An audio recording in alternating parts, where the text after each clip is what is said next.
Well, guys, this year was the clincher, but the relationship went off the rails last year when Bill Belichick insisted on taking longtime defensive coach Matt Patricia and making him the offensive coordinator. That was a debacle. So here we are, 5 years of no postseason wins, and a sense that he is just too resistant to change and innovate, even though he's still regarded as an excellent game day coach. The big question is, what label will be used? Will it be a firing? Will it be a mutual parting? There's been speculation about a potential trade. That is highly unlikely. Too many moving parts, takes too long, and there's no reason for Belichick to ever go along with that arrangement. All right, thank you, Mike. So, Devin, he wouldn't tell us, Bill Belichick, if this is it. You played for him for 13 years. Did he tell you? You could probably guess he didn't tell me either. Right.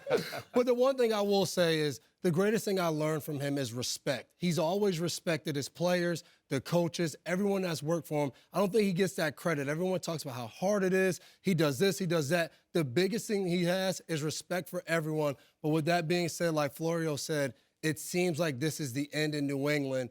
And that is a heck of a dynasty to see come to an end. Yeah, arguably the greatest stretch an organization in any sport has had over 20 years. They're winning unprecedented. Mount Rushmore of coaches, one of the all-time greats in all sports. If he's not in New England, he's going to be somewhere. It seems time to break apart, right? The marriage has ended. I think we all kind of feel that, certainly. He can still coach some football. He can still coach some defense. It's the managerial stuff I think we question. How you handle the OC, the quarterback change, lack of speed at receiver. I think those are the things people will question about Belichick in the future. Meanwhile, it was Arthur Smith's third season in Atlanta.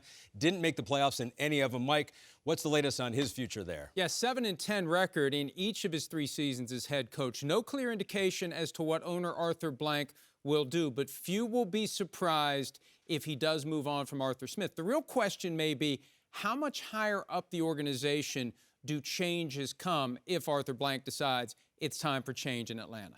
Well, the name Jim Harbaugh is going to loom over both of these jobs. Last year, he wanted the Chargers job, but it wasn't open. Now it is. And for the Raiders, you see those players reacting to Antonio Pierce. He went 5-4 as the interim coach. They want him. But Harbaugh was an assistant coach more than 20 years ago with the Raiders.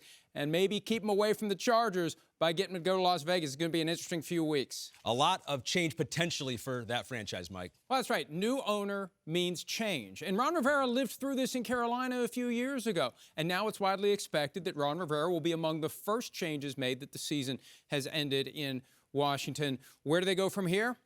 Keep an eye on Bill Belichick. Josh Harris, the new owner of the team, I'm told, is enamored with the idea of Belichick becoming the coach. The question is, will Belichick want to be fully in charge of the football operation like he has been in New England? And if he wants that, will Harris give it to him in order to get Belichick to Washington?